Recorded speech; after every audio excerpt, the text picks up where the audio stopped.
남편의 비서가 침대에서 찍은 사진을 보내며 나를 도발해왔다. 나는 일말의 망설임도 없이 그 사진을 회사 전 직원이 있는 사내 메신저 단체방에 전달했다.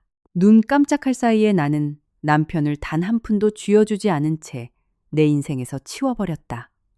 사진 속에서 남편은 세상 모르고 깊은 잠에 빠져 있었다. 그리고 그의 몸 위에는 참으로 친절하게도 내가 입던 캐시미어 코트가 덮여 있었다. 이미지와 함께 온 메시지는 이러했다. 사모님 차 대표님이 술을 너무 많이 드셨네요. 오늘 밤은 제 집에서 재워야 할 것 같습니다. 나는 3초간 사진을 응시하다가 희미한 미소를 지었다. 손가락을 가볍게 움직여 사진과 대화 내역을 캡처했다. 그러고는 일 0명 가까운 직원이 있는 사내 단체 카톡방에 그것들을 한꺼번에 전송했다. 미녀나 비서 내 남편을 차지한 걸 진심으로 축하해. 드디어 대표이사 사모님으로 승진했네. 메시지가 전송된 것을 확인하자마자 나는 즉시 휴대전화 전원을 꺼버렸다. 단 1초의 망설임도 없이 모든 행동을 완료했다. 이틀 뒤 다시 휴대전화를 켰을 때 수백 통의 부재중 전화 알림 때문에 하마터면 화면이 멈춰버릴 뻔했다. 그 사진은 내 남편 차도환의 비서인 민연아가 보낸 것이었다. 알림이 울렸을 때 휴대전화 화면이 환하게 빛났다. 사진 속 도안은 호텔의 새하얀 베개에 얼굴을 묻은 채 깊은 잠에 빠져 있었다. 어둡고 희미한 조명이 그의 옆얼굴을 비추고 있었다. 그의 몸 위에는 그날 아침 출근길에 내가 직접 챙겨주었던 짙은 회색 캐시미어 코트가 덮여 있었다.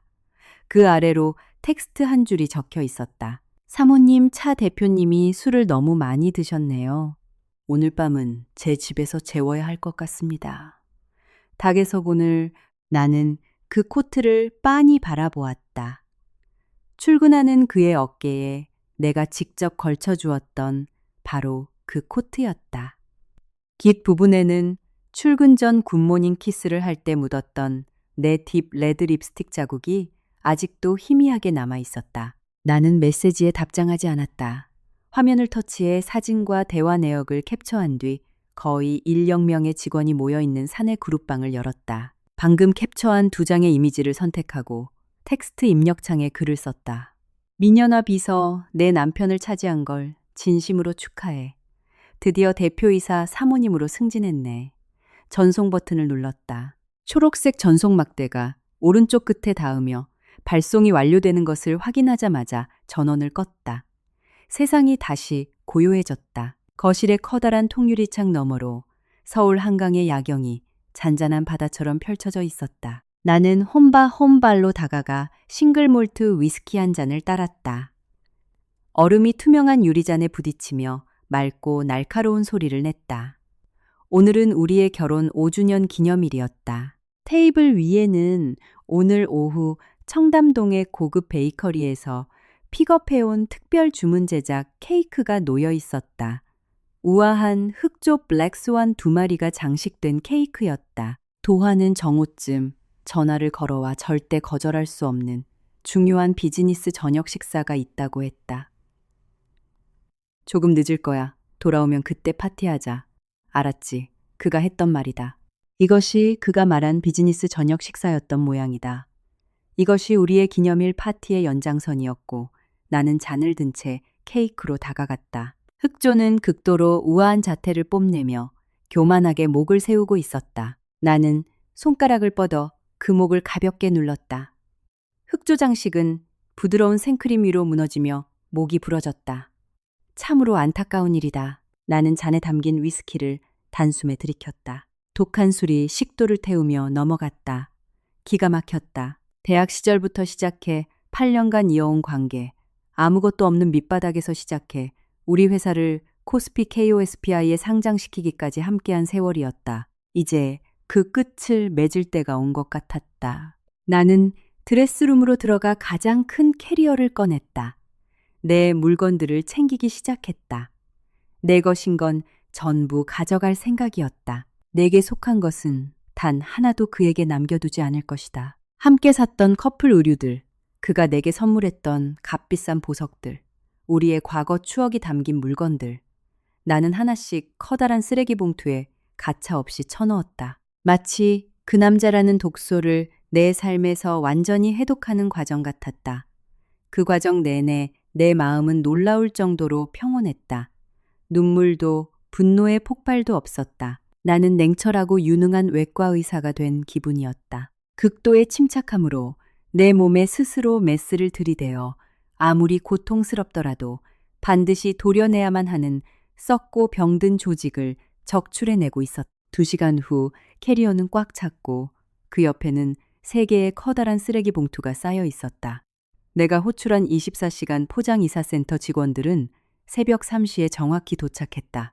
직원들은 정중한 침묵 속에서 내 짐들을 효율적으로 트럭에 실었다. 나는 내가 온 힘을 다해 일궈냈던 우리의 집을 마지막으로 돌아보았다. 벽에는 여전히 우리의 웨딩 사진이 걸려 있었다. 사진 속에 나는 행복에 겨워 활짝 웃고 있었고 도화는 한없이 다정한 눈빛으로 나를 바라보고 있었다. 나는 다가가 액자를 떼어냈다. 유리가 바닥에 부딪히며 귀를 찢는 듯한 굉음과 함께 산산조각이 났다. 가시죠. 내가 직원들에게 말했다. 트럭은 고급 아파트 단지를 빠져나와 동트기 전에 서울 도로로 진입했다. 단 한 번도 뒤돌아보지 않았다. 내 새로운 목적지는 몇 달 전 은밀히 매입해둔 한남동의 고급 빌라였다. 그동안 쭉 비워두었던 곳이다. 나는 늘 스스로에게 여자는 만약의 사태를 대비해 항상 자신만의 탈출구를 마련해 두어야 한다고 말하곤 했다. 지금에서야 그 결정이 얼마나 현명했는지 깨달았다. 짐 정리를 마쳤을 때 동쪽 하늘이 붉게 물들기 시작했다. 따뜻한 물로 샤워를 하고 깨끗한 잠옷으로 갈아입은 뒤 아직은 낯선 침대에 누웠다. 잠이 오지 않았다. 그래서 나는 차분하게 머릿속으로 모든 사건을 재구성하기 시작했다. 도환의 비서 민연화. 회사에서 일한 지 1년 반이 된 여자였다. 아름답고 영리하며 명문대를 졸업한 데다 업무 능력까지 뛰어나다는 것이 사내 평판이었다. 내가 도안에게 서류를 전해주러 본사에 갈 때마다 그녀는 흠잡을 데 없는 미소와 상냥한 목소리로 나를 맞이했다. 백 이사님, 여기서 뵙게 되어 정말 기쁩니다. 그녀는 내 취향을 전부 외우고 있었다. 내가 도착하기도 전에 내가 가장 좋아하는 차를 미리 준비해 두었고 겉으로는 순진해 보이는 태도로 늘 도안과 업무적으로 얼마나 완벽하게 통하는지를 과시하곤 했다. 예를 들어 도안이 눈빛만 보내도 어떤 서류를 건네야 할지 알았다. 도안이 말을 끝맺기도 전에 그녀가 완벽하게 문장을 완성해내기도 했다. 한 번은 그녀가 농담조로 내게 이렇게 말한 적도 있다. 사모님 가끔은 제가 사모님보다 차 대표님을 더 잘하는 것 같다는 생각도 든다니까요. 그때 나는 그저 웃어넘기며 대수롭지 않게 여겼다. 유능한 직장 동료와 한 남자의 인생 반려자는 전혀 교차할 이유가 없는 완전히 다른 두 길이라고 생각했기 때문이다. 이제야 내가 얼마나 순진했는지, 아니 얼마나 지나치게 자만했는지 깨달았다. 그 맹목적인 신뢰 때문에 수많은 이상 징후들을 무시했다. 도환이 점점 늦게 귀가하던 것, 가끔 그의 옷에 배어있던 내 것이 아닌 낯선 향수 냄새, 그리고 어느 순간부터 그가 연하가 쓰는 표현을 그대로 사용하며 내 의견에 반박하기 시작했던 것들.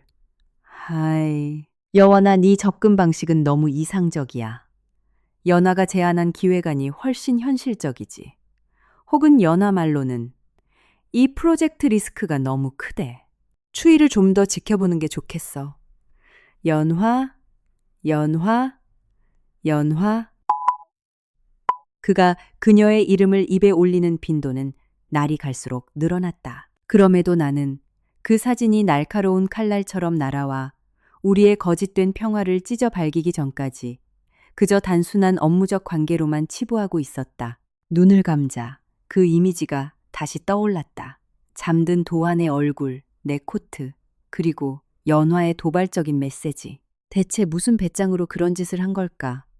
아마도 내가 회사의 이미지와 도안의 커리어를 지키기 위해 분노를 삼키고 침묵할 거라 도박을 걸었을 것이다. 내가 남몰래 그녀를 따로 부르거나 아니면 남편을 붙잡고 울고불고 하다가 결국 외도한 남자들의 뻔하고 얄팍한 변명을 받아들일 거라고 확신했겠지. 그렇게 되면 그녀는 승리자로서 도안의 곁에 남아 결국 내 자리를 차지할 수 있을 테니까. 안타깝게도 그녀는 상대를 잘못 골랐다. 나 백여원은 그런 취급을 순순히 받아들일 여자가 아니다. 네가 감히 나를 도발하기로 작정했다면 상상할 수 있는 가장 거대한 무대를 만들어주마. 회사 직원일 0명이 너희들의 미래를 목격하는 증인이 되게 해주지. 언제 잠이 들었는지 모르겠지만 지난 2년 중 가장 깊고 개운한 잠이었다. 악몽조차 꾸지 않았다. 이틀 뒤 나는 자연스럽게 눈을 떴다. 블라인드 틈새로 스며든 햇살이 원목 마루 위에 빛의 선을 그리고 있었다. 낯선 방이었지만 공기 중에는 내 익숙한 향수 냄새가 배어 있었다. 나는 몸을 일으켜 베개 옆에 둔 휴대전화를 집어들었다. 이틀 꼬박 휴대전화를 꺼둔 채 보냈다. 폭풍이 어디까지 번졌는지 확인할 시간이었다. 심호흡을 하고 전원 버튼을 길게 눌렀다. 기기가 짧게 진동하며 화면이 밝아졌다.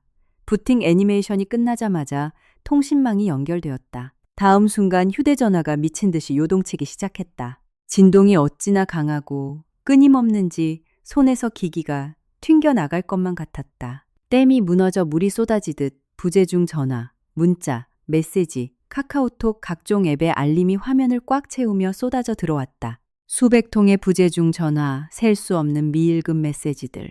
카카오톡 알림 배지는 곧바로 999 플러스를 찍었다. 휴대전화가 뜨거워지기 시작했고 너무 많은 정보를 한꺼번에 처리하느라 화면이 버벅거렸다. 통화 기록을 확인했다. 가장 위에는 차도환이라는 이름과 함께 199통이 넘는 부재중 전화가 찍혀 있었다. 그 아래로는 이사회 임원들, 내 친구들, 그리고 모르는 번호들이 줄을 이었다. 나는 휴대전화를 무음으로 바꾸고 침대 위에 던져두었다. 주방으로 가 달걀 프라이와 토스트 따뜻한 우유 한 잔으로 간단한 아침을 차렸다. 바깥에서 몰아치는 폭풍 따위는 나와 전혀 상관없다는 듯 극도로 느긋하고 평온하게 아침을 먹었다. 식사를 마치고 설거지까지 다 끝낸 후에야 여전히 미지근한 휴대전화를 다시 집어들었다. 도환의 메시지는 단 하나도 읽지 않았다. 대신 사내 메신저 단체 카톡방을 열었다. 이틀이면 이 정도 규모의 스캔들이 푹 숙성되기에 충분한 시간이었다. 단톡방은 그야말로 펄펄 끓는 용광로였다. 내 축하 메시지는 심해 폭례처럼 작용했다. 내가 메시지를 보낸 직후 몇 분 동안은 무덤 같은 정적이 흘렀다. 가장 먼저 반응한 것은 인사팀장이었는데 놀란 이모티콘을 보냈다가 즉시 삭제했다. 그것이 기폭제가 되어 공개 비공개 할 것 없이 엄청난 메시지의 해일이 채팅방을 덮쳤다. 헐, 이게 무슨 일. 백 이사님 계정 해킹 당하신 거 아니에요. 사진 속 저분차 대표님 맞죠? 미쳤다 내 뇌 용량 초과됨. 미녀나 비서 이번엔 진짜 선 세게 넘었네. 초기의 충격이 지나가자 사내 여론은 빠르게 나뉘었다. 일부는 침묵을 지키며 사태를 관망했다. 다른 이들은 당사자들 뒤에서 노골적인 즐거움을 느끼며 가십을 퍼뜨리느라 바빴고 또 어떤 이들은 편을 가르기 시작했다. 평소 연하와 친하게 지내던 한 여직원이 참지 못하고 그녀를 옹호하는 글을 올렸다. 여러분 잘 알지도 못하면서 억측하지 맙시다. 연하 씨가 그럴 리 없잖아요. 분명 오해가 있을 거예요. 곧바로 다른 사람도 동조했다. 맞아요. 대표님이랑 백 이사님 사이 엄청 좋은 거 온 회사가 다 아는데 불가능하죠. 아마 사모님이 그냥 장난치신 걸 거예요. 하지만 이런 순진한 옹호 발언들은 훨씬 더 뼈 때리는 증언들에 의해 순식간에 박살났다. 장난 미쳤다고 이런 걸로 장난을 치냐 눈비었음. 연합비서가 보낸 텍스트 안 보임. 오늘 밤은 제 집에서 재워야 할 것 같습니다. 라잖아. 빼박이지. 솔직히 나 예전부터 민비서 쎄했음. 매일 출근룩이 너무 과하게 꾸민 티 나지 않았음 일만 하러 오는 것 같진 않더라니. 지난번 프로젝트 회식 때도 자기가 흑기사 하겠다고 대표님 술 다 뺏어 마시더니 결국 뗄라 돼서 대표님 차 타고 집에 갔잖아. 그때부터 견적 나왔음. 대중은 돌을 던지는데 망설임이 없다. 연화가 그토록 공들여 쌓아온 유능하고 참한 직원이라는 평판은 순식간에 무너져 내렸다. 그리고 내가 메시지를 올린 지 약 30분 후 드디어 당사자인 민연화가 채팅방에 등판했다. 그녀는 장문의 입장문을 올렸다. 철저하게 무력한 피해자 코스프레를 하는 구슬픈 어조였다. 임직원 여러분께 진심으로 사과드립니다. 저의 개인적인 일로 사내 공용 공간을 어지럽혀 깊이 반성하고 있습니다. 며칠 전 밤 대표님께서는 아주 중요한 계약을 앞둔 비즈니스 접대 자리에서 클라이언트의 강요로 엄청난 양의 술을 드셔야만 했고 결국 몸을 가누지 못할 정도로 만취하셨습니다. 저는 비서로서 대표님의 안전을 책임져야 할 의무가 있다고 생각했습니다. 그래서 쉴 수 있도록 가장 가까운 호텔로 모실 수밖에 없었습니다. 대표님은 너무 취하셨고 옷도 더러워져서 제가 재킷을 벗겨드리고 제 차에 있던 코트를 덮어드렸습니다. 그 코트는 예전에 백 이사님께서 사무실에 두고 가셨던 것으로 오직 대표님이 감기에 걸리실까 걱정되는 마음에 덮어드린 것뿐입니다. 저는 대표님을 침대에 눕혀드린 후 즉시 그 자리를 떠났습니다. 대표님 댁으로 전화를 드렸지만 아무도 받지 않으셨습니다.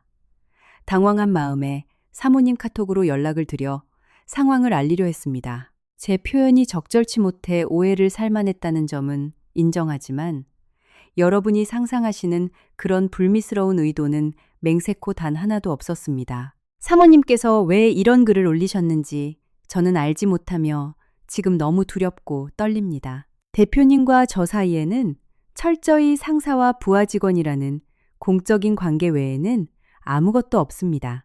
부디 더 이상의 오해는 거두어 주세요.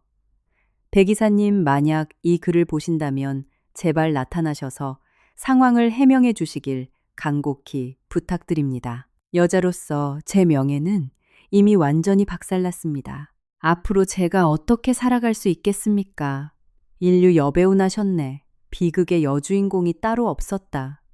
그녀의 입장문은 아주 냉정하게 계산된 것이었다. 자신은 오직 업무를 위해 희생했다가 억울하게 모함을 받은 모범 직원으로 포지셔닝했고 모든 화살은 나를 향하게 만들었다. 감정적으로 대응해 소란을 피운 내 탓에 죄 없는 젊은 여성의 명예가 무참히 짓밟혔다는 논리였다. 이 입장문이 올라온 후 채팅방의 분위기는 다시 미묘하게 바뀌기 시작했다. 상황의 디테일을 모르는 몇몇 사람들은 정의의 사도라도 된 양 행세하기 시작했다. 아, 그런 사정이 있었구나. 결국 다 오해였네. 백 이사님이 이번엔 좀 심하셨네. 사실 확인도 안 하고 이렇게 홧김에 전체 톡방에 까발리다니. 연아 씨 받은 상처 어떡함. 유유, 아직 어린데 회사에서 얼굴 어떻게 들고 다녀요. 연아 씨 기운내요. 불쌍해서 어째. 나는 차가운 미소를 지으며 화면을 내려다보았다. 여론전을 펼치시겠다. 나를 너무 과소평가했네. 민연화. 그때 새로운 전화가 걸려왔다. 화면에 뜬 이름을 보자마자 내 눈빛이 차갑게 얼어붙었다. 도안이 아니었다. 시어머니였다. 나는 휴대전화가 계속 울리게 내버려 두다가 자동으로 끊어지기 직전인 마지막 몇 초에 응답 버튼을 스와이프했다. 여보세요. 나는 아무런 감정도 섞이지 않은 목소리로 말했다. 다음 순간 수화기 너머에서 시어머니의 찢어질 듯한 분노 섞인 고함이 터져 나왔다. 백여원, 이제야 전화를 받아. 너 미쳤어. 대체 무슨 생각으로 그런 짓을 한 거니? 도안이 앞길 아주 박살을 내려고 작정을 했구나. 시어머니의 목소리는 주체할 수 없는 분노로 갈라져 있었다. 배경음으로는 무언가가 바닥에 거칠게 박살. 나는 쇳소리가 들려왔다. 나는 휴대전화를 귀에서 살짝 떼고 건조하게 대답했다. 어머니 무슨 말씀을 하시는지 모르겠네요. 아직도 모른 척을 해. 네가 쳐놓은 구판 때문에 지금 회사 직원들이 다 알게 됐잖아. 도환이 평판이랑 회사 주식은 어쩔 거냐고. 이 몹쓸려나 나는 그녀의 말을 조금도 끊지 않고 조용히 들었다. 흥분해서 숨이 차오르는 소리가 들릴 때까지 기다렸다가 단호하고 차분한 목소리로 말했다. 어머니, 그 말씀은 아드님이 저지른 짓을 두고 아드님께 직접 하셔야 하는 거 아닌가요? 도환이가 대체 뭘 어쨌다고.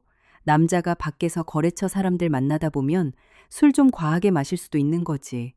그 연화인가 뭔가 하는 아가씨가 호의로 챙겨준 걸 가지고 고마워하지는 못할 망정 독을 품고 지랄이야.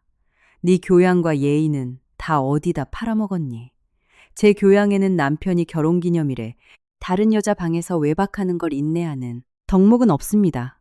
나는 한 글자, 한 글자 명확하게 찔러 넣듯 선고했다. 게다가 그 여자가 제가 사준 코트를 남편에게 입히고 사진까지 찍어 저를 도발하는 짓을 넘어가 줄 만큼 제가 관대하지도 않고요. 수화기 너머로 몇 초간 정적이 흘렀다. 그러나 곧바로 시어머니의 태도는 분노에서 맹목적이고 억지스러운 아들 옹으로 바뀌었다. 그래서 뭐 어쨌다는 건데 남자가 밖에서 일하다 보면 한두 번 실수할 수도 있는 거지. 그걸 굳이 동네방네 떠벌려서 이 사단을 내야 속이 시원해.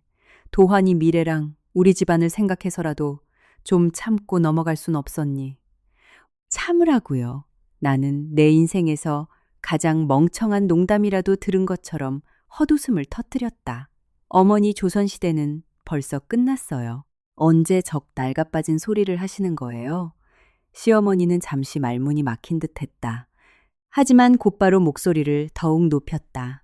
잘 들어 백여원. 우리 차씨 집안은 너같이 속 좁은 여자를 며느리로 더 이상 참아줄 생각 없다. 지금 당장 회사로 가서 단톡방에 다 해명해. 전부 네가 홧김에 친 악질적인 장난이었다고 해. 그러고 나서 연화라는 비서한테 정식으로 사과하면 이 일은 덮고 넘어가 주마. 사과요. 내 미소는 더욱 차가워졌다. 그 은혜도 모르는 천박한 여자한테요. 네가 도안이 없으면 못 살 줄 알아 장담하건대. 너보다 훨씬 젊고 예쁘고 말 잘 듣는 여자들이 우리 아들이랑 결혼하고 싶어서 줄을 섰어. 그거 참 기쁜 소식이네요. 나는 가볍게 대꾸했다. 그럼 하루빨리 그 훌륭한 후보들 중 하나로 제 자리를 채우시길 바랍니다. 저는 단 1%의 반항도 하지 않을 테니까요. 내가 반드시 도안이한테 너랑 이혼하라고 할 거다. 너 같은 여자는 위자료 한 푼 안 주고 집에서 쫓아낼 줄 알아 물론이시겠죠. 마음대로 하세요.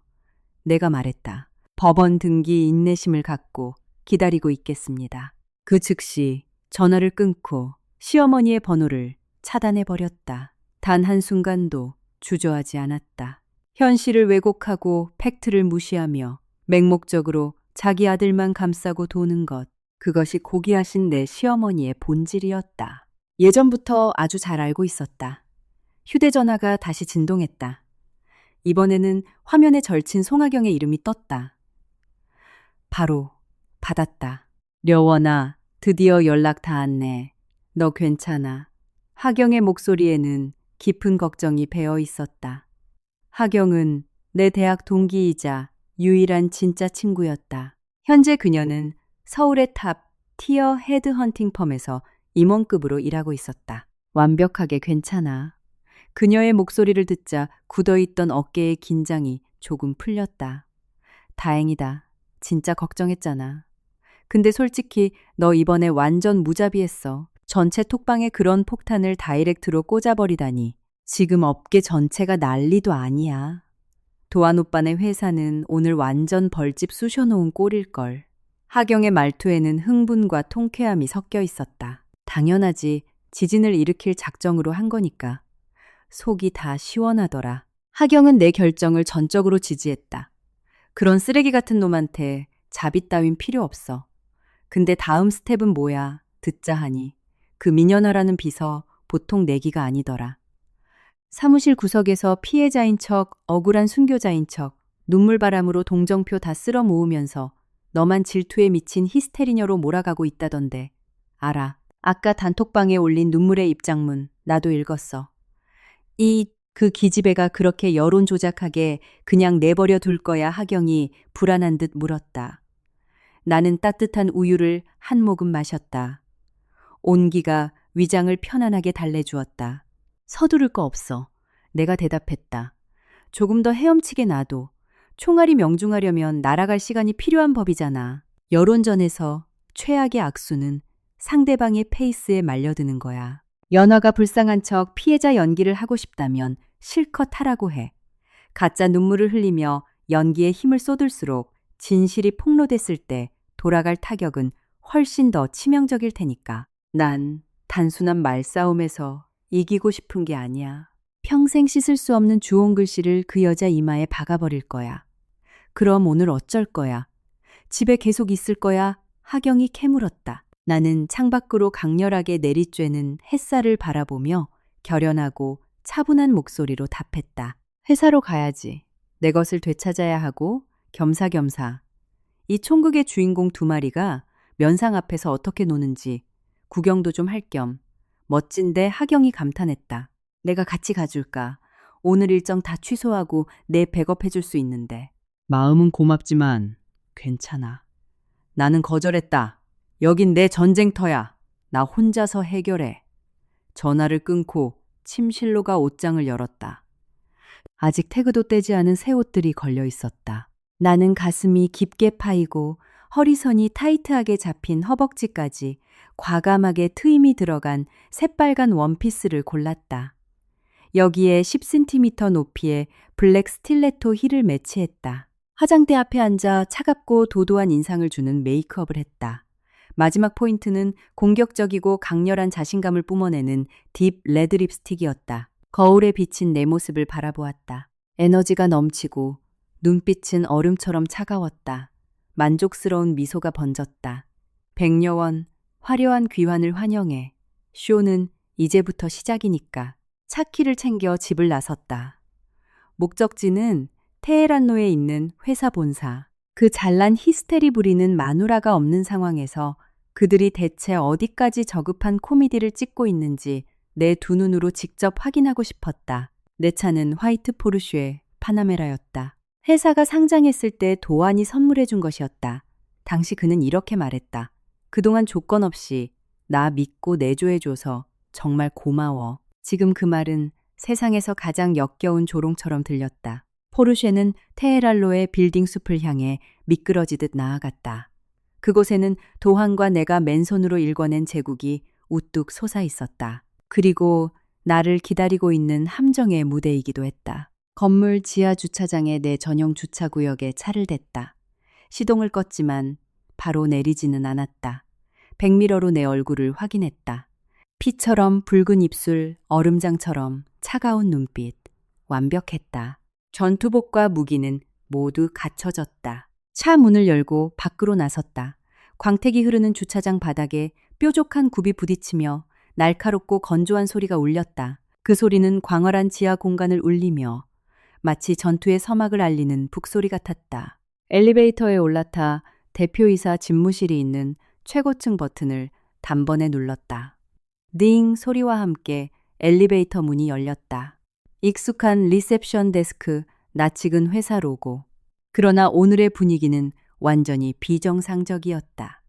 평소라면 활기차고 분주했을 사무실은 무덤처럼 고요했다. 모든 직원이 자기 자리에 앉아 모니터를 뚫어져라 쳐다보며 일하는 척하고 있었지만 불안하게 흔들리는 눈빛, 쫑긋 세운 귀산에 메신저로 쉴 새 없이 대화를 나누는 분주한 손가락들이 현실을 말해주고 있었다. 공기 중에는 남의 불행을 즐기는 관음증과 가십의 열기가 가득했다. 내가 그 강렬한 레드 원피스를 입고 나타나자 사무실 전체가 일시정지 버튼을 누른 것처럼 굳어버렸다. 모든 시선이 내게 꽂혔다. 놀라움, 호기심, 동정, 그리고 숨기지 못한 노골적인 흥미. 복잡하게 얽힌 감정들이 나를 쫓아내려 했다. 나는 그들 모두를 무시했다. 허리를 꼿꼿이 세우고 턱을 살짝 든 채 정면만 응시했다. 복도 끝에 있는 대표실로 곧장 걸어갔다. 오직 내 구두 소리만이 귀를 찢을 듯한 침묵을 깼다. 한 걸음 내디딜 때마다 숨죽인 관객들의 심장을 짓밟는 것 같았다. 그들은 마치 올해 최고의 막장 드라마 주인공이 무대에 화려하게 등장하는 것을 보는 듯한 표정이었다. 표정 하나 안 바뀌고 복도를 가로질렀다. 대표실에 가까워질수록 수군거리는 소리가 귓가를 맴돌았다. 헐백 이사님 옷 입고 오신 것 좀 봐. 이거 완전 선전포고 아님? 오늘 피바람 불겠다. 단톡방 열어. 비공식 생중계 시작한다. 민비서, 아직 대표님 방에 있어. 아침에 울면서 들어가더니 아직 안 나옴. 그 말을 듣자 입가에 조소 어린 미소가 번졌다. 훌륭해. 관객들은 이미 객석에 다 착석했군. 나는 굳게 닫힌 무거운 호두나무 문 앞에 섰다. 방음이 되는 문이었지만 내부에서 억눌린 흐느낌이 희미하게 새어나왔다. 연화의 목소리였다. 노크 따위는 할 생각 없었다. 직원들의 시선이 내 등 뒤에 꽂힌 채 나는 금속 문고리를 꽉 쥐고 문을 활짝 열어 젖혔다. 문이 열리자 내부의 풍경이 내 눈앞에, 그리고 동시에 복도에서 기웃거리며 관전하던 구경꾼들의 눈앞에 적나라하게 드러났다. 도화는 책상 옆에 서 있었고 연화는 응접실 가죽 소파에 앉아 있었다. 그녀는 극적인 제스처로 어깨를 들썩이며 눈물을 쏟아내고 있었다. 도화는 손에 티슈를 든 채 상체를 그녀 쪽으로 살짝 숙이고 있었다. 건네주려는 자세였다. 그의 얼굴에는 난처함과 어쩔 수 없는 연민이 섞여 있었다. 문이 쾅 열리는 소리에 두 사람 모두 쏘스라치게 놀라 나를 돌아보았다. 나를 보자 연하의 울음소리가 무언가에 목이 막힌 것처럼 뚝 끊겼다.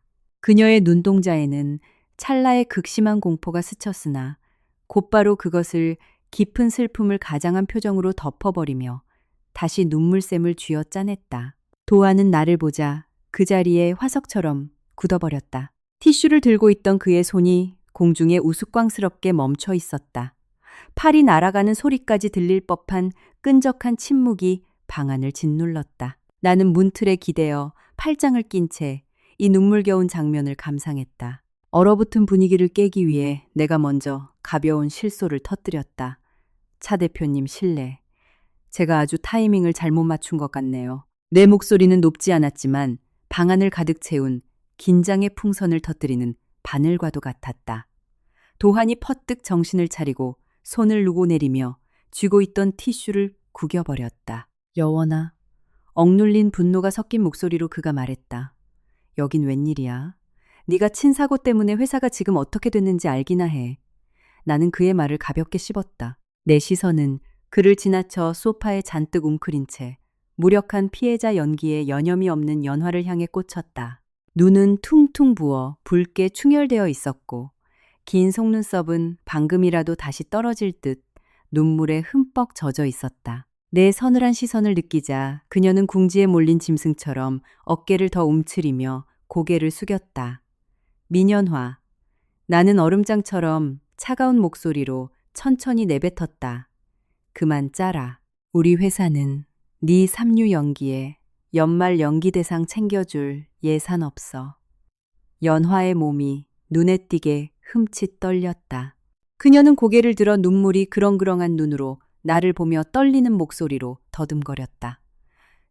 사모님, 정말 죄송합니다. 절대 이런 상황을 만들려던 게 아니었어요. 일이 이렇게까지 커질 줄은 상상도 못했습니다. 당연히 알았겠지. 나는 방 안으로 몇 걸음 걸어 들어가 내 등 뒤로 묵직한 문을 부드럽게 닫았다. 밖의 시선을 차단하기 위해서였다. 두꺼운 카펫 위로 내 구두굽이 소리 없이 파고들었지만 내가 다가가는 압박감은 숨이 막힐 정도였다. 나는 그녀 앞에 멈춰서서 차갑게 내려다보며 말했다. 네가 쓴 글자 하나하나, 네가 보낸 사진 한 장 한 장, 그게 무슨 파장을 일으킬지 완벽하게 알고 있었잖아. 네가 원한 게 정확히 이런 난장판 아니었어. 아, 아닙니다. 그녀가 필사적으로 고개를 저으며 굵은 눈물을 뺨으로 흘려보냈다. 저는 그저 차 대표님 상태가 너무 걱정돼서 사모님께 알려드리려던 것 뿐이었어요. 어머, 눈물나게 배려심도 깊으셔라. 나는 조소했다. 핸드백에서 휴대전화를 꺼내 그 사진을 찾아 그녀의 눈앞에 바싹 들이밀었다. 내가 사준 코트를 정성껏 덮어주고 이렇게 노골적이고 은밀한 각도로 사진을 찍어서 오늘 밤은 제 집에서 재웁니다라는 코멘트까지 달아보내는 거. 민연화, 넌 이걸 상황을 알린다고 부르니 내 목소리는 느릿했지만 한 단어 한 단어가 쇠망치처럼 그녀를 내리쳤다. 그녀의 얼굴이 순식간에 창백해졌다. 아마 도안의 면전에서 자신의 천박한 의도를 이렇게 다이렉트로 까발릴 줄은 예상 못했을 것이다. 그때는 경황이 없어서 결과가 어떨지 미처 생각하지 못했습니다. 그녀가 목이 기어가는 소리로 변명했다. 그만의 쾅고함 소리가 울렸다. 도안이었다. 그가 두어 걸음 만에 내게 다가와 내 손목을 거칠게 낚아챘다. 그의 눈은 핏발이 서 있었다. 백여원 적당히 좀 해. 여기 회사야. 대체 뭘 어쩌자는 건데. 나는 물러서지 않고 그의 눈을 똑바로 쳐다보았다. 쥐어진 손목이 아팠다. 회사면 어때서 네 대표이사 집무실이 이 역겹고 저렴한 불륜국의 세트장으로 변했는데 불륜이라니 그런 거 아니야. 그가 필사적인 표정으로 항변했다. 내가 함정에 빠진 거라고. 그날 밤 클라이언트들이 정신을 잃을 때까지 억지로 술을 먹였어. 그 뒤로는 필름이 끊겨서 아무것도 기억이 안 나. 기억이 안 나신다. 나는 세상에서 가장 구린 변명이라는 듯 그의 말을 씹어 뱉었다. 그래, 눈을 떠보니 호텔 방에 나 혼자였어. 당장 프런트에 전화해서 CCTV 확인해달라고 했는데 하필 내가 묵은 층 카메라가 전날부터 고장나 있었다고 누군가 작정하고 나를 엿먹이려 한 게 분명하단 말이야. 도안은 자기가 억울하다는 걸 어떻게든 납득시키려 애썼다. 나는 일그러진 그의 얼굴과 핏발 선 눈을 쳐다보았다. 예전의 백여원이었다면 한순간 마음이 흔들려 그의 말을 믿어주려 했을지도 모른다. 하지만 지금의 내게 그 모든 것은 한편의 기괴한 코미디일 뿐이었다. 카메라가 고장났다고 삼류 아침 드라마 대본 쓰니 지금 나보고 그 닳고 다른 핑계를 믿으라는 거야. 진실이야 려원아. 제발 내 말 좀 믿어. 그가 거의 애원하듯 말했다. 어떻게 믿어? 나는 팩채듯 손목을 빼내고 연화를 가리켰다.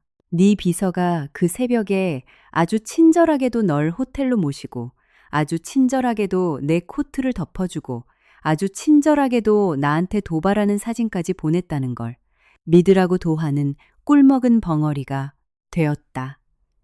연화가 보낸 빼도 박도 못하는 사진 증거 앞에서는 어떤 핑계도 구차해질 뿐이었다. 자기 비서가 저지른 짓이 방어 불가능한 치명타라는 걸 그도 깨달은 것이다. 그는 확 돌아서서 연화에게 분노를 터뜨렸다. 넌 대체 왜 그런 미친 짓을 한 거야? 연화는 그의 호통에 사색이 되었다. 온몸을 부들부들 떨며 통곡의 데시벨을 높였다. 대대표님, 저는 그냥 너무 무서워서 사모님이 연락이 안 되니까 미치겠고 대표님이 무사하시다는 걸 어떻게든 알려드리고 싶어서 진짜 맹세코 그것뿐이었어요. 흑흑 말을 더듬거리며 오열하는 꼴이 꽤나 그럴싸했다. 제3자인 척, 순수한 의도였던 척, 참으로 잘 훈련된 스킬이었다. 도한의 분노가 그녀의 눈물 앞에서 묘하게 누그러지려는 찰나 내가 다시 차갑게 끼어들었다. 연기 집어치워. 목소리는 낮았지만 방 안의 온도가 영하로 떨어지는 듯했다. 민연화. 딱 하나만 묻지. 내 코트가 왜 네 차에 있었지.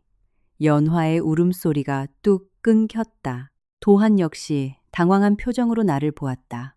나는 마치 그녀의 모든 거짓말을 엑스레이처럼 꿰뚫어 보듯 그녀를 쏘아보았다. 내가 정확히 기억하는데 지난주 금요일 회사에 너희 대표랑 점심 먹으러 왔을 때 입었던 코트야. 그날 저녁에 그대로 집에 입고 가서 내 드레스룸에 걸어놨지. 대체 그게 왜 네 차 트렁크에서 기어나온 걸까? 내 질문은 연화가 정교하게 쌓아올린 거짓말의 성을 단번에 무너뜨리는 정밀한 메스 같았다. 그녀는 입만 뻐끔거릴 뿐 아무 말도 하지 못했다. 창백해진 이마 위로 식은땀이 맺히기 시작했다. 도한도 마침내 사태의 심각성을 깨달은 듯 매서운 눈으로 그녀를 노려보았다. 그의 눈동자에 깊은 의심과 저기가 스쳤다. 민연화 대답해. 숨막히는 정적이 방안을 지배했다. 연화의 거칠고 가빠진 숨소리만 폭력적으로 들려왔다. 최고조에 달한 긴장의 순간 연화의 눈동자가 하얗게 까뒤집히더니 온몸에 힘이 풀린 것처럼 소파 위로 스르르 쓰러졌다. 아주 완벽한 타이밍의 기절. 참으로 적절한 위기 탈출 매뉴얼이었다. 타이밍이 하도 기가 막혀서 박수라도 쳐주고 싶었다. 자신의 거짓말에 완전히 꼬리를 밟혀 빠져나갈 구멍이 없어지자 기절 카드를 꺼내 취조를 강제 종료시킨 것이다. 그리고 도한의 반응은 내 예상대로였다. 본능적으로 그녀를 부축하려 한 발짝 앞으로 나섰다. 움직이지 마. 내 한마디가 그를 멈춰 세웠다. 그는 제자리에 굳은 채 나를 돌아보았다. 분노와 혼란이 뒤섞인 눈빛이었다. 기절했잖아. 그래서 나는 소파로 다가가 허리를 숙이고 연화의 창백한 얼굴과 굳게 감긴 두 눈을 찬찬히 살폈다. 그러고는 가방에서 휴대전화를 꺼내 동영상 촬영을 켜고 카메라 렌즈를 그녀의 얼굴에 바짝 들이댔다. 우리 비서님 상태가 영 안 좋으신 것 같네. 당장 119 부르자. 나는 촬영을 계속하며 나직하고 여유롭게 말했다. 응급실로 모셔서 전신 정밀 검사 싹 다 돌려보자고. 저혈당 쇼크인지 급성 심장 질환인지 아니면 그냥 관심받고 싶어 미친 연극성 인격장애인지 의사 선생님이 확실하게 밝혀주시겠지. 내 말이 채 끝나기도 전에 나는 똑똑히 보았다. 완벽하게 감겨 있어야 할 연화의 눈꺼풀이 미세하게 파르르 떨리는 것을 아무리 숨기려 해도 내 눈을 속일 수는 없었다. 멍청이가 아닌 도안 역시 그걸 봤다. 그의 얼굴이 무섭게 굳어졌다. 대표실의 공기는 이루 말할 수 없이 기괴하고 껄끄러워졌다. 기절한 척 필사적으로 연기하는 여자, 그걸 세상 평온하게 폰으로 촬영하고 있는 여자, 그리고 얼굴이 허옇게 질려 서 있는 남자. 이 저급한 코미디도 이제 막을 내릴 시간이었다. 나는 카메라를 끄고 폰을 집어넣은 뒤 허리를 폈다. 소파의 가짜 환자는 더 이상 쳐다보지도 않았다. 도한을 똑바로 마주 보았다. 내 얼굴에선 일말의 비웃음조차 지워져 있었다. 차도한, 난 이 유치한 서커스에 더 이상 장단 맞춰줄 생각 없어. 내 목소리는 흔들림 없이 단호했다. 오늘 내가 여기 온 건 네 알량한 변명을 듣거나 불륜 현장이나 덮치려고 온 게 아니야. 내 것을 되찾으러 온 거지. 도안이 미간을 찌푸렸다. 무슨 소리야, 이런 소리. 나는 그의 책상 뒤편으로 걸어갔다. 회사 내 절대 권력을 상징하는 육중한 가죽 의자를 빼내어 당당하게 앉았다. 등받이에 기대어 손깍지를 가볍게 끼고 책상 위에 올렸다. 그러고는 여전히 멍하니 서 있는 그를 완벽한 우위에서 내려다보았다. 우리가 이 회사를 설립하던 날 법인 등기부등본에 내 이름이 너와 나란히 올라갔지. 나 이 회사 창립 지분 30%를 보유한 대주주야. 맞지? 도한의 동공이 지진 난 것처럼 흔들렸다. 이런 상황에서 내가 갑자기 주주 권리를 들먹일 줄은 상상도 못했을 것이다. 그래. 하지만 굳이 이렇게까지 할 필요는 있어. 내가 그의 말을 단호하게 잘랐다. 나는 이대주주이자 공동 창업자로서 회사의 이익과 명성에 심각한 타격을 입히는 경영진의 행태를 문책하고 법적 권리를 행사할 권한이 있어. 나는 바짝 긴장한 그의 얼굴에 시선을 꽂고 선언하듯 말했다. 너 차도하는 대표이사로서 비서 민연아와 업무 외 시간에 부적절한 관계를 맺었어. 더 최악인 건 그 사실이 사내에 유포되도록 방치해서 파트너사와 클라이언트들의 신뢰를 심각하게 훼손했다는 거야. 이 사태는 브랜드 이미지에 회복 불가능한 타격을 줬고 주가에 직접적인 악영향을 미치고 있어. 억지 부리지 마. 부적절한 관계 같은 거 없었고 주식시장은 장이 열리자마자 네가 외면하고 싶은 현실을 숫자로 보여주던데. 내가 차갑게 말을 끊었다. 지금 이 순간 나 백여원은 주주 자격으로 긴급 임시 이사회 소집을 정식으로 요청한다. 나는 손가락 2개를 펴보였다. 안건은 2가지였다. 첫째, 직업윤리 위반 및 회사 명예훼손으로 비서 민연화 즉각 해고. 둘째, 이사회가 내부 감사를 진행하는 동안 대표이사 차도환의 직위, 일시, 해제. 네가 직무 정지된 동안에는 내가 임시 대표이사 CEO 대행을 맡아 회사의 운영을 책임질 거다. 너 미쳤어. 결국 도안이 책상을 주먹으로 콱 내리치며 폭발했다. 여원아, 이 회사는 우리가 맨바닥에서 피땀 흘려 키운 곳이야. 네가 나한테 이러면 안 되지. 바로 우리가 함께 세운 회사이기 때문에 이러는 거야. 너 같은 인간의 알량한 욕정 때문에 이 제국이 무너지는 걸 두 손 놓고 구경만 할 순 없거든. 내 목소리는 그의 고함보다 훨씬 더 차갑고 날카로웠다. 착각하지 마. 이건 치정 싸움이 아니라 철저하고 냉혹한 비즈니스 결정이니까. 나는 의자에서 일어나 그에게 다가가 눈을 똑바로 맞췄다. 일시간 주지. 이사회 멤버 전원 소집해서 긴급 화상회의 세팅해. 1시간 뒤 대회의실에서 내 변명 들어줄게. 그리고 소파에서 계속 기절한 척 뻗어있는 연하를 경멸 어린 눈으로 흘겨보았다. 그리고 저기 죽은 척하는 여자. 인사팀에 당장 징계해고 처리하라고 해. 짐 싸서 당장 내 눈앞에서 내 회사에서 꺼지라고. 나는 더 이상 아무 말도 덧붙이지 않고 방향을 틀어 집무실 문을 열고 당당하게 걸어 나갔다. 박살난 현장과 아직도 소파에서 바들바들 떨고 있는 여자를 뒤로 한 채 사무실 복도는 숨소리조차 들리지 않을 만큼 적막했다. 내 서늘한 표정과 집무실 안에서 났던 쾅 소리를 들은 직원들은 폭풍이 아직 끝나지 않았음을 직감했다. 진짜 치열한 법적 권력적 투쟁은 이제 막 시작된 참이었다. 대표실을 나온 나는 오랫동안 비워두었던 내 예전 사무실로 가지 않았다. 대신 이사회 대회의실로 직행했다. 문을 밀고 들어가며 뒤에서 잔뜩 긴장한 채 따라오던 총무팀장에게 지시했다. IT팀에 연락하세요.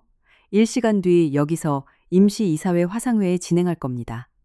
당장 장비 세팅하라고 하세요. 그리고 덧붙였다. 따뜻한 아메리카노 시럽 빼고 한 잔 가져다 주고요. 네, 알겠습니다. 백 이사님.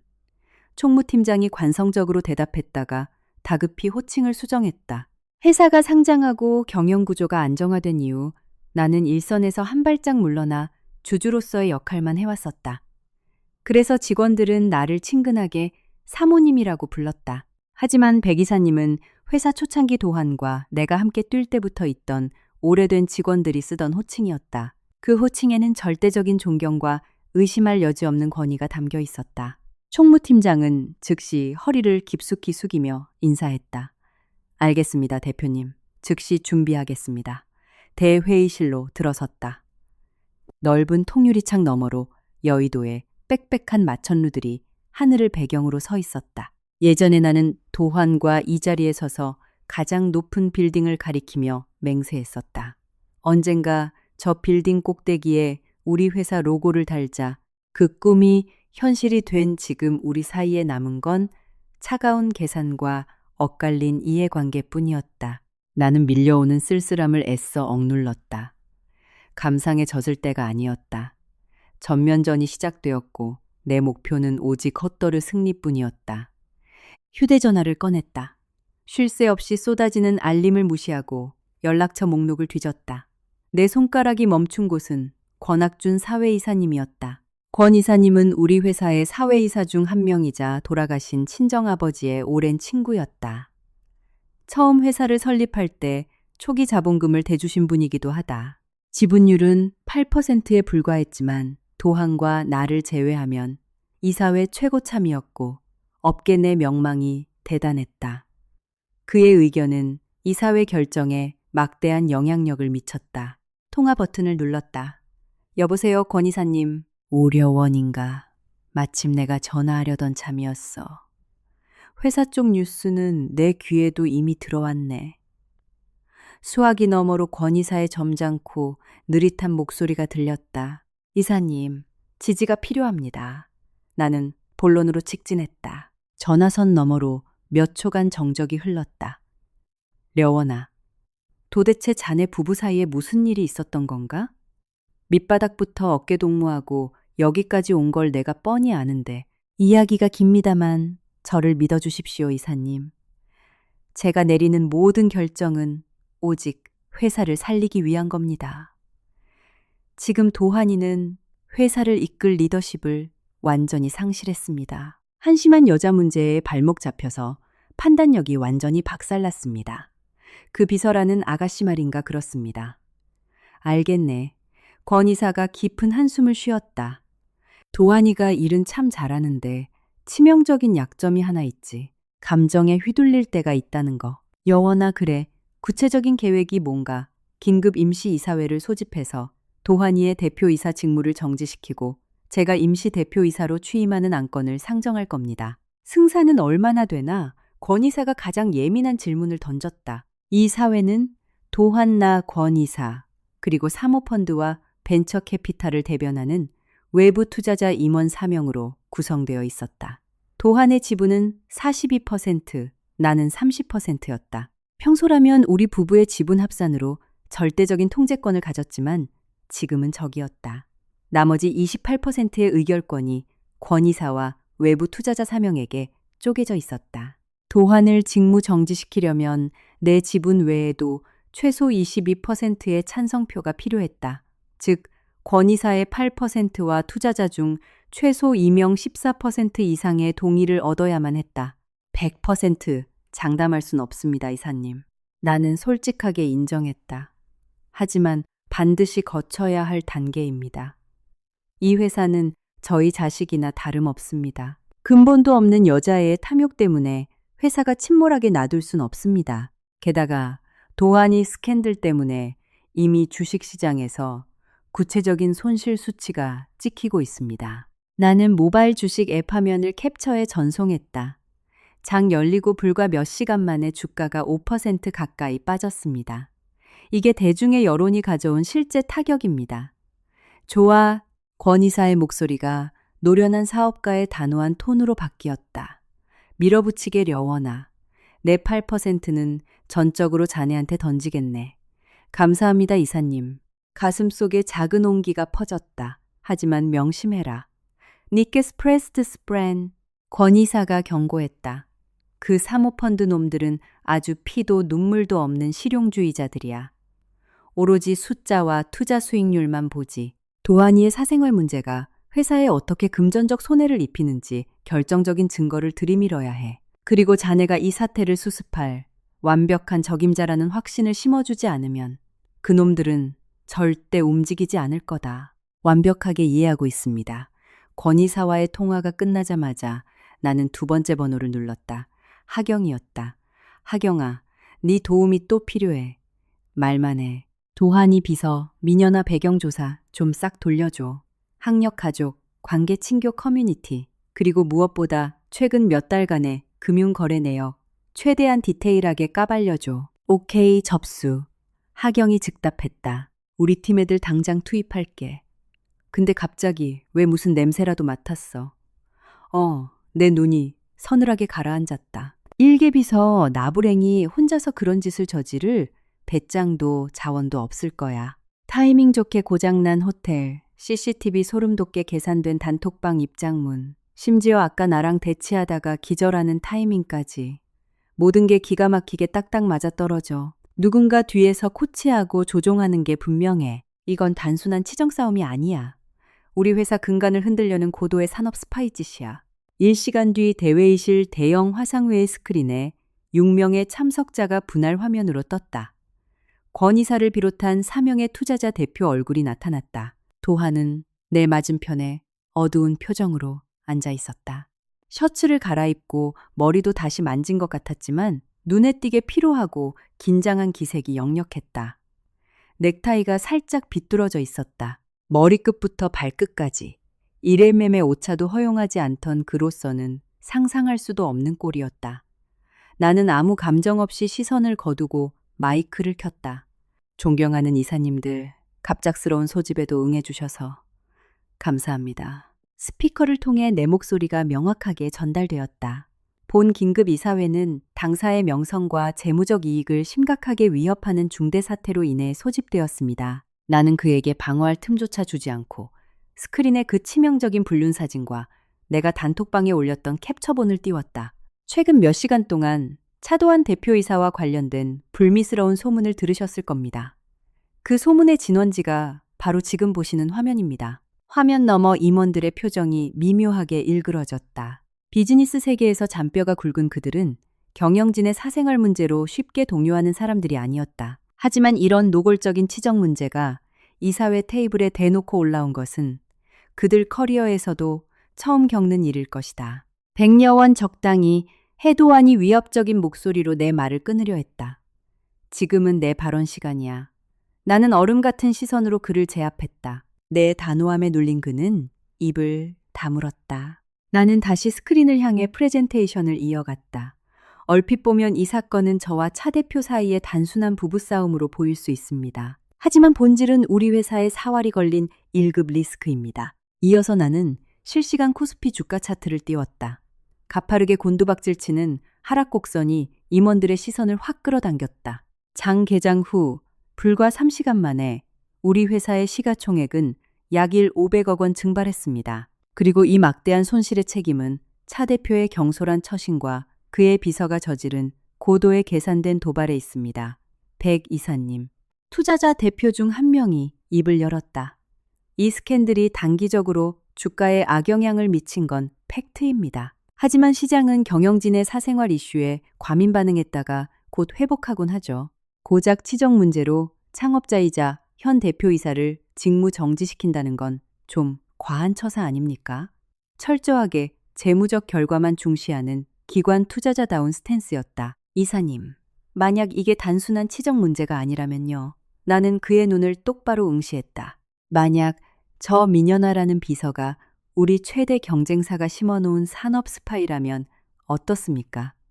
대회의실에 무덤 같은 침묵이 내려앉았다. 도환조차 흠칫 놀라 고개를 들고 나를 믿을 수 없다는 듯 쳐다보았다.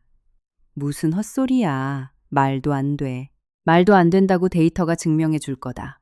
나는 하경에게 빠르게 문자를 보냈고 몇 초 뒤 내 이메일로 암호화된 파일이 도착했다. 나는 즉시 메인 스크린에 파일을 띄웠다. 민연아 25세. 지방 이류. 사립대 졸업.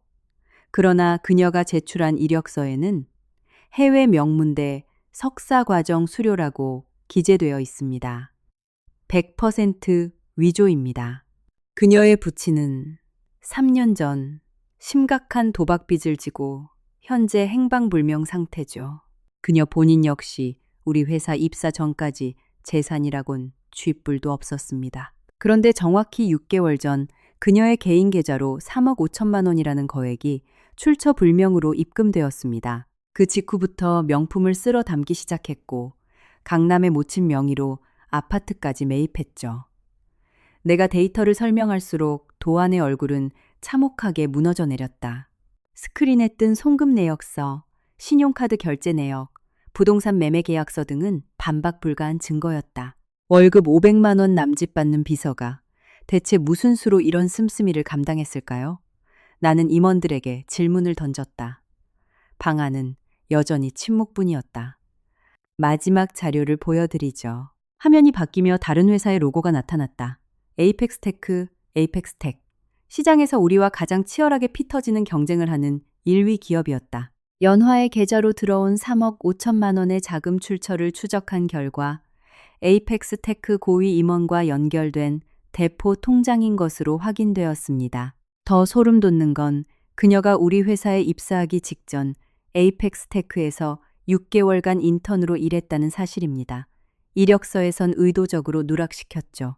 자, 이사님들. 여기까지 보시고도 여전히 이게 단순한 부부싸움으로 보이십니까? 아무도 감히 입을 열지 못했다. 증거의 묵직함에 다들 압도당한 상태였다. 도안의 두 손은 덜덜 떨리고 있었다.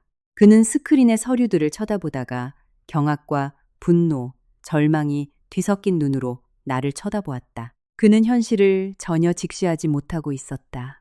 자신이 그토록 감싸려 했던 여자, 충성스럽고 유능하다고 믿었던 부하 직원이 사실은 회사 심장부에 심어진 치명적인 시한폭탄이었다는 걸 말이다. 이상의 근거를 토대로 나는 결론을 내렸다. 저는 차도환 대표이사의 즉각적인 직무 정지 및 직위 해제, 그리고 지난 6개월간 주요 핵심 프로젝트의 보안 유출 여부를 철저히 조사할 내부감사위원회 구성을 제안합니다. 동의할 수 없어 도환이 벌떡 일어나 분노로 억눌린 목소리로 소리쳤다. 려원아 민연아를 채용한 게 내 뼈아픈 인사검증 실패라는 건 인정해. 그 책임도 달게 질 거야. 하지만 네가 이 상황을 핑계로 이런 식의 수작을 부려 내 회사 경영권을 강탈해가는 건 절대 용납 못해. 네 회사, 나는 차갑게 코웃음을 쳤다. 도하나, 넌 자꾸 까먹나 본데 이 회사 내 것이기도 해. 이사회 표결로 가자. 나는 그의 항의를 묵살하고 스크린을 향해 말했다. 차도환 대표의 임시 직무 정지와 백여원의 임시 대표이사 취임 안건에 찬성하시는 분들은 거수해 주시기 바랍니다. 내가 가장 먼저 확고하게 손을 들었다. 다음 순간 권 이사의 화면에서 묵직하게 손이 올라갔다. 이어서 주가 폭락과 산업 스파이 리스크에 경악한 사모펀드 측 이사 한 명도 동의의 손을 들었다. 이제 3표. 하지만 과반을 넘기 위해선 한 표가 더 필요했다. 남은 2명의 투자자 이사들은 화면 너머로 서로 눈치를 보며 득실을 저울질하고 있었다. 그 숨막히는 긴장감 속에서 도환의 주머니에 있던 휴대전화가 요란하게 울리기 시작했다. 그는 화면을 힐끗 보더니 표정이 굳어지며 전화를 끊어버렸다. 하지만 벨소리는 집요하게 다시 울려 퍼졌다. 결국 팽팽한 시선들을 견디지 못한 그는 신경질적으로 전화를 받았다. 지금 이사회 중입니다. 대체 무슨 일? 수화기 너머의 누군가가 다급하게 말을 전했다. 그 순간 도환의 표정은 분노에서 밀랍인형 같은 창백함으로 돌변했다. 전화를 쥐고 있는 손이 덜덜 떨렸다. 뭐라고요? 어떻게 된 건데요? 다시 말씀해 보세요. 그의 목소리에는 도저히 숨길 수 없는 끔찍한 공포와 절망이 배어 있었다. 지금 당장 가겠습니다. 전화를 끄는 그는 마치 영혼이 털린 사람처럼 초점 없는 눈으로 나를 쳐다보았다. 입술이 달싹였지만 아무 소리도 나오지 않았다. 마침내 온몸의 뼈가 발라진 사람처럼 의자에 털썩 주저앉은 그는 짐승의 앓는 소리처럼 작게 웅얼거렸다. 받아들일게. 직무정지 동의해. 도환의 갑작스러운 백기투항에 이사회 참석자들은 입을 다물지 못했다. 방금 전까지만 해도 이빨을 드러내며 경영권을 사수하려던 사내가 전화 한 통에 무기력하게 항복해버렸으니까. 대회의실의 공기는 걷잡을 수 없는 혼란으로 빠져들었다. 스크린 너머의 임원들 역시 이 극적인 급반전의 이유를 몰라 서로 쳐다보기만 했다. 나는 내 의구심을 애써 억누르고 즉시 회의 결과를 공식화했다. 차 대표이사 본인이 안건에 동의하였으므로 대표이사 임시 직무 정지건은 만장일치로 가결되었습니다. 나는 화면을 향해 못을 박았다. 현 시간부로 저 백여원이 임시 대표이사 자격으로 회사의 전반적인 경영과 실무를 통제합니다. 이해 있으십니까? 권 이사와 나를 지지했던 투자자는 묵묵히 고개를 끄덕였다. 나머지 두 임원도 도안마저 포기한 마당에 반대해봐야 소용없다는 걸 깨닫고 대세에 순응했다. 이상으로 임시 이사회를 폐회합니다. 나는 선언하며 화상 연결을 모두 종료했다. 넓은 대회의실에는 나와 도안 단둘만 남았다. 그의 몸에서는 짙은 패배감과 절망의 냄새가 뿜어져 나왔다. 나는 그에게 눈길 한번 주지 않은 채 폰과 커피잔을 챙겨 나가려 했다. 시간 낭비할 틈이 없었다. 당장 대표실을 장악하고 믿을 수 있는 감사팀을 꾸려 회사의 재무와 보안 상태를 샅샅이 뒤져야 했다. 문고리를 잡는 순간 등 뒤에서 갈라진 목소리가 들렸다. 려원아. 나는 뒤돌아보지 않고 문턱에 멈춰섰다. 어머니가 크게 다치셨대. 심장이 쿵 내려앉았다. 병원에서 온 다급한 호출의 이유를 단번에 깨달았다. 계단에서 구르셨단다. 지금 응급실 수술방에 들어가셨고 상태가 아주 위독하시대. 그의 목소리는 금방이라도 울음을 터뜨릴 듯 처절했다. 의사 말로는 살아나셔도 평생 휠체어 신세를 지실 확률이 높다더라. 나는 그제야 고개를 돌려 그를 보았다. 도하는 두 손으로 얼굴을 감싼 채 어깨를 들썩이며 오열하고 있었다. 늘 자신만만하고 내 앞에서 군림하려 들던 그 남자는 온데간데 없고 길을 잃은 불쌍한 어린애 하나만 앉아 있었다. 충격적이었다. 시어머니가 나를 지독하게 괴롭히고 막말을 퍼붓긴 했지만 어쨌든 도환에겐 하나뿐인 어머니였다. 대체 어떻게 구르셨길래 그런 중상을 입은 거지 단순한 사고였을까? 아니면 다른 무언가가 있었나? 오늘 아침 나와 했던 그 살벌한 전화 통화와 배경에서 들리던 물건 깨지는 소리가 떠올랐다. Did you hear over? Did you hear over? Did you hear over? 반드시 도환이한테 너랑 이혼하라고 할 거다. 불같은 성미의 그녀가 아들에게 뜻대로 관철하지 못했다면 다음 타깃은 뻔했다. 나 아니면 연화를 족치러 회사로 직접 쳐들어왔겠지. 불길한 예감이 등골을 스쳤다. 나는 성큼성큼 다가가 그의 팔을 단호하게 쥐었다. 어느 병원이야. 도하는 피눈물이 날 듯 충혈된 눈으로 고개를 들었다. 그가 내 손을 꽉 움켜쥐었다. 뼈가 으스러질 듯한 악력이었다. 려원아. 그가 지독하게 복잡한 표정으로 나를 올려다 보았다. 제발 네가 한 짓이 아니라고 말해줘. 그 말은 내 가슴에 비수처럼 꽂혔다. 이런 극단적인 상황에서도 그는 여전히 나를 의심하고 있었다. 나는 매몰차게 손을 뿌리치고 아주 차갑게 경고했다. 내가 그런 끔찍한 짓을 저지를 인간으로 보여. 나는. 그도 자신의 섣부른 비난을 후회하는 듯 말을 더듬었다. 지금 탓할 사람 찾을 때가 아니잖아. 어느 병원으로 실려가셨는지 똑바로 말해. 같이 가. 개인적인 악감정은 뒤로 미루더라도 사람 목숨이 달린 문제였다. 게다가 이 비극은 분명 우리 회사에서 터진 폭탄과 직접적으로 연결되어 있을 게 뻔했다. 시어머니가 잘못된다면 그 죄책감의 그림자는 평생 우리를 재감을 것이다. 도안이 떨리는 목소리로 병원 이름을 댔다. 우리는 대회의실을 빠져나와 정신없이 엘리베이터로 향했다. 우리가 허둥지둥 떠나는 모습을 본 직원들의 눈이 휘둥그레졌다. 경영권 분쟁에 이어 치명적인 가족의 비극까지 덮쳤다는 사실을 그들은 알 턱이 없었다. 병원으로 향하는 차 안의 공기는 숨이 막힐 듯 무거웠다. 도안은 손등에 핏대가 서도록 핸들을 꽉 쥔 채 서울의 꽉 막힌 트래픽을 아슬아슬하게 고개하듯 빠져나갔다. 그는 한마디도 하지 않았고 나 역시 머릿속으로 조각난 퍼즐들을 맞추느라 침묵했다. 그때 폰이 다시 진동했다. 하경이었다. 려원아 찾았어. 이거 완전 대박이야. 하경의 목소리가 한껏 상기되어 있었다. 미녀나 뒷조사 돌리다가 엄청난 연결고리를 하나 발견했어. 아까 말한 에이펙스 테크 임원은 그냥 바지 사장에 불과해. 진짜 뒤에서 판을 짠 실세가 따로 있어. 려원아 네가 아주 잘 아는 사람이야. 심장이 철렁 내려앉았다. 누군데? 하경은 심호흡을 한번 하더니 이름을 내뱉었다.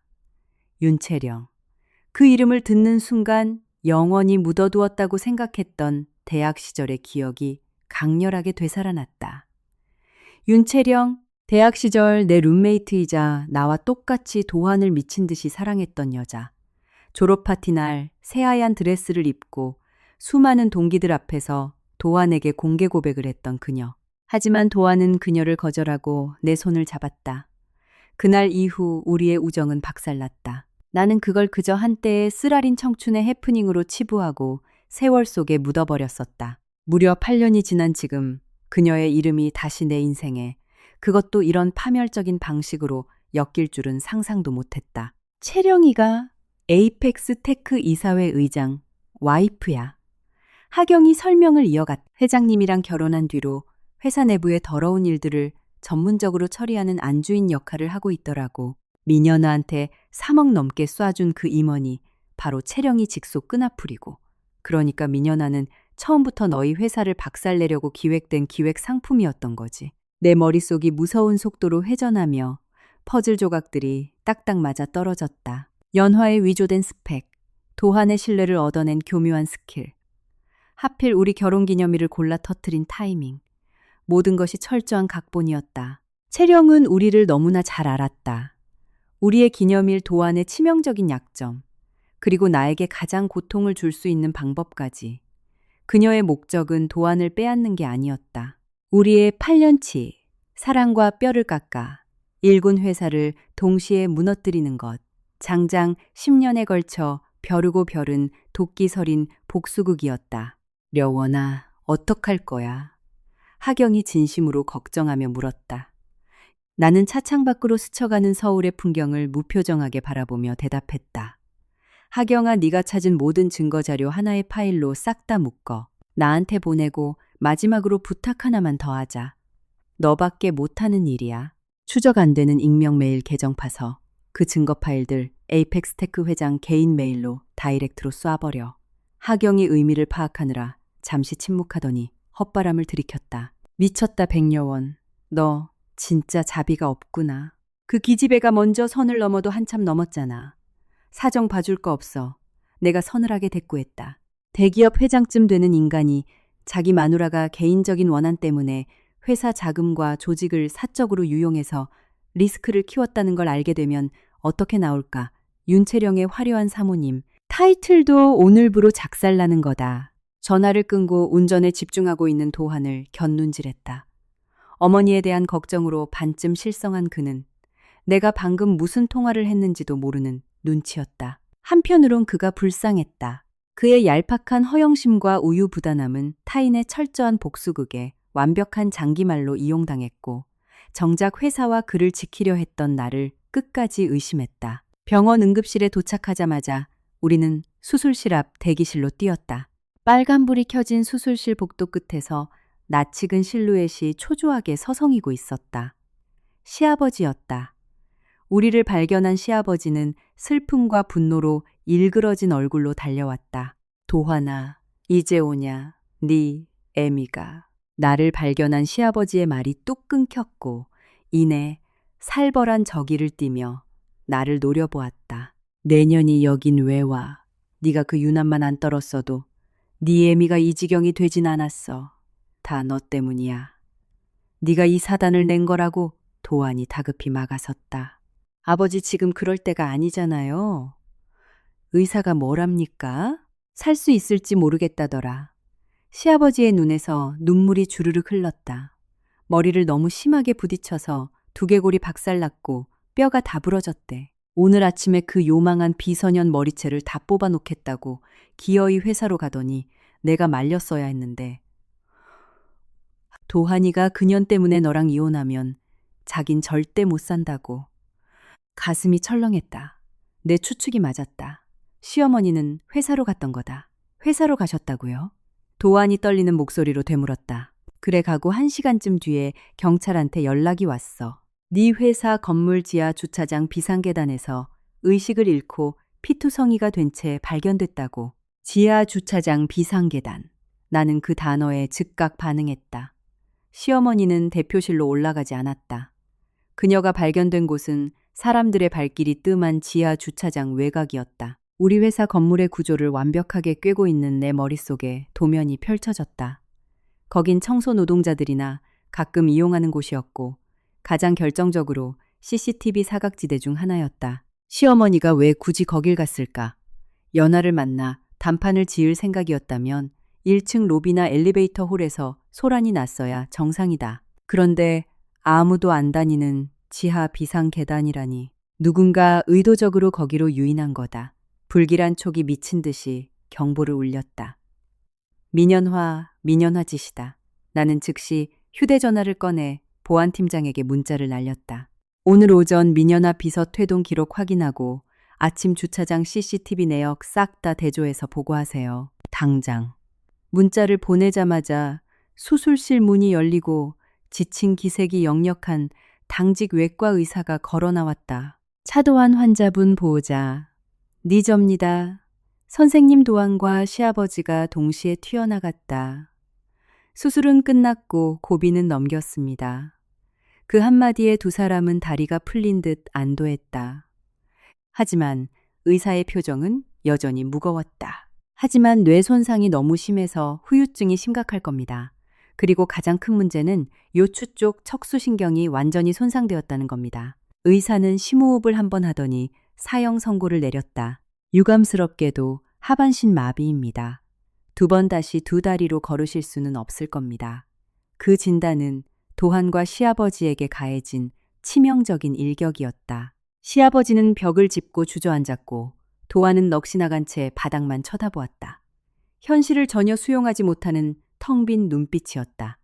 멘탈이 완전히 산산조각난 모습이었다. 나는 멀찍이 떨어져서 그 광경을 차갑게 관망했다.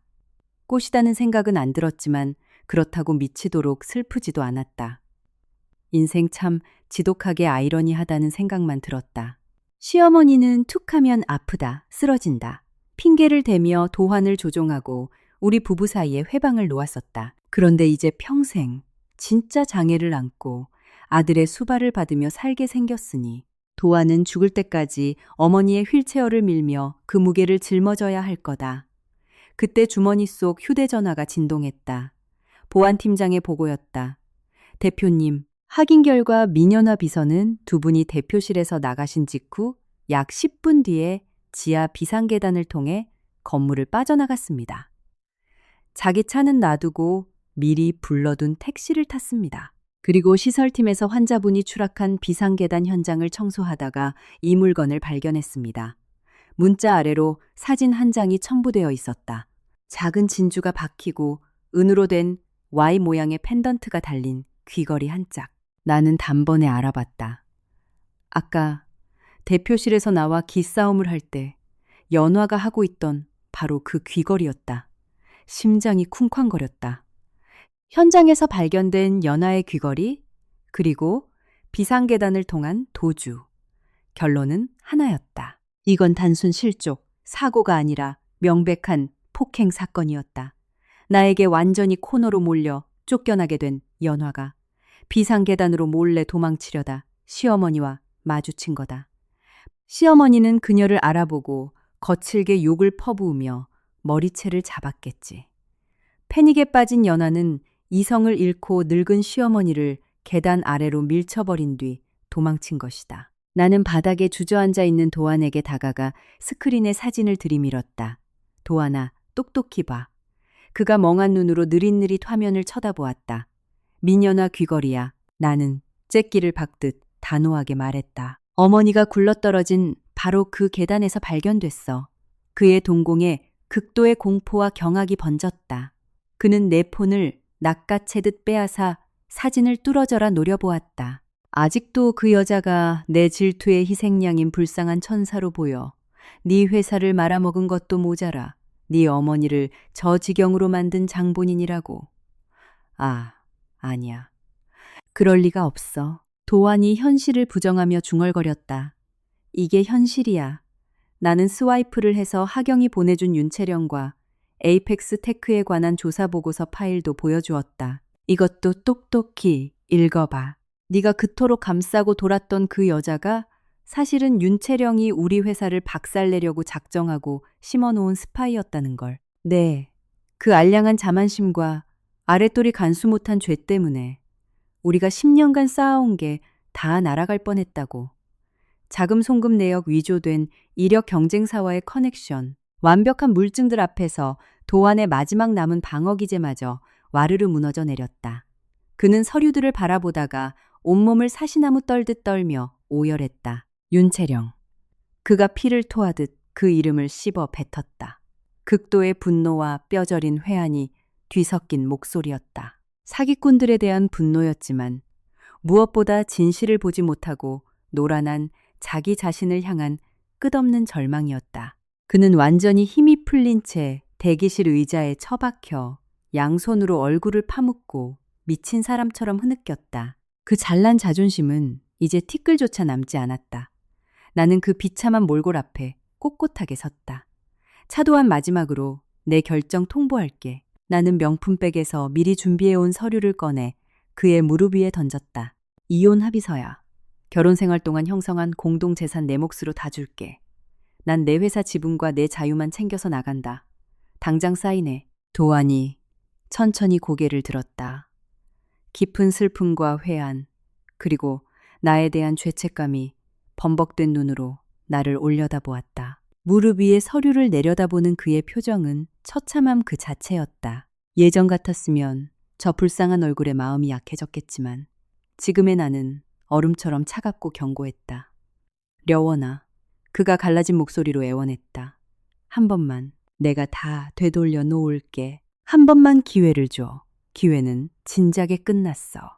나는 한치의 흔들림 없이 평온하게 대답했다. 네가 나한테 거짓말하고 밖으로 돌기 시작했을 때 내가 줬던 수많은 사인과 기회들을 넌 다 묵살했잖아. 깨진 유리는 다시 붙일 수 없어. 나는 그에게 어떤 미련도, 분노도, 애정도 남지 않은 철저히 무관심한 눈빛을 던졌다. 지금 널 제일 필요로 하는 어머니 옆에나 찰싹 붙어 있어. 나는 미련 없이 휙 돌아서서 병원 복도를 걸어 나갔다. 등 뒤에서 한 번도 뒤돌아보지 않았다. 테라조 바닥 위로 또각거리는 내 하이힐 소리만이 내 인생의 한 챕터가 끝났음을 알리는 경쾌한 마침표처럼 울렸다. 도화는 그곳에 덩그러니 남아 멀어지는 내 뒷모습을 보며 평생 후회와 지옥 속에 살아갈 것이다. 병원을 빠져나오자 서울의 하늘은 눈시리게 파랗고 눈부셨다. 깊게 숨을 들이마시자 수십 킬로그램짜리 모래주머니를 떼어낸 것처럼 가볍고 상쾌했다. 차에 타서 하경에게 전화를 걸었다. 하경아, 다 끝났어. 도장이 찍히는 건 이제 시간 문제야. 민현화는 인천공항에서 출국하려다 경찰한테 긴급 체포됐대. 하경이 통쾌하다는 듯 웃으며 말했다. 비상계단에서 발견된 귀걸이에서 채취한 DNA가 걔 거랑 완벽히 일치했대. 빼박이지 뭐. 중상해의 산업기술유출 방지법 위반까지 걸려서 아주 징역 푹 썩게 생겼어. 쌤통이다 진짜. 자업자득이지. 아, 그리고 윤채령 상황도 아주 개판 5분 전이야. 하경이 신나서 덧붙였다. 걔네 회장 남편이 매일 확인하자마자 극대노에서 긴급 이사회 소집하고 윤채령 권한 다 박탈했대. 당장 이혼 소송 걸고 배임 횡령으로 경찰청 경제범죄수사대에 직접 고발장 넣었다더라. 아마 지금쯤 한남동 그 집 압수수색 들어갔을 걸 뿌린 대로 거두는 법이지. 내가 건조하게 결론지었다. 각자 지은 죄에 대한 죗값은 알아서 치르는 거야. 일주일 뒤 도안이 서명한 이혼 합의서가 내게 도착했다. 그는 내 회사 지분에 대한 어떠한 권리도 포기했고 위자료 한 푼 요구하지 않은 채 조용히 경영권 포기 각서에 도장을 찍었다. 이로써 나 백여원은 완벽하게 합법적이고 실질적인 회사의 일인 지배자가 되었다. 우리는 마지막 서류 절차를 마무리하기 위해 회사에서 한 번 더 만났다. 도안은 반쪽이 되어 있었다. 특유의 당당함과 카리스마는 흔적도 없이 사라진 껍데기 같았다. 회사, 잘 부탁해. 그가 체념한 목소리로 말했다. 걱정 마. 내 모든 걸 걸고 다시 최정상에 올려놓을 테니까. 내가 답했다. 어머니는 의식을 찾으셨는데 그날 일을 아예 기억을 못하셔. 그가 씁쓸하게 웃으며 덧붙였다. 의사 말로는 극심한 트라우마 때문에 차라리 억지로 기억을 끄집어내지 않는 게 좋다더라. 나는 조용히 고개를 끄덕였다. 그 부분에 대해선 어떤 평가도 하고 싶지 않았다. 려원아. 그가 머뭇거리며 나를 보았다. 우리 나중에라도 밥 한 끼 정도는 편하게 먹을 수 있는 사이가 될 수 있을까? 나는 몇 초간 그의 눈을 똑바로 쳐다본 뒤 단호하게 대답했다. 차도환 씨 앞으로 펼쳐질 새로운 인생에 행운을 빌어요.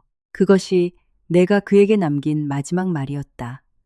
우리 같은 사이엔 영원히 남남으로 각자의 길을 가는 것이 가장 완벽한 해피엔딩이었다. 이 모든 일은 내게 큰 교훈을 남겼다. 인간관계 심지어 부부 사이라 할지라도 자신의 존엄과 독립성을 포기해서는 안 된다는 것. 누군가를 믿는다는 것이 자기 인생의 운전대를 통째로 넘겨준다는 뜻이 되어서는 안 된다. 위기가 닥쳤을 때 나를 구원할 수 있는 건 오직 내 자신의 냉철함과 능력뿐이다. 과거의 상처는 돌이킬 수 없지만 앞으로 내가 어디로 걸어갈지는 온전히 나의 선택에 달려 있다.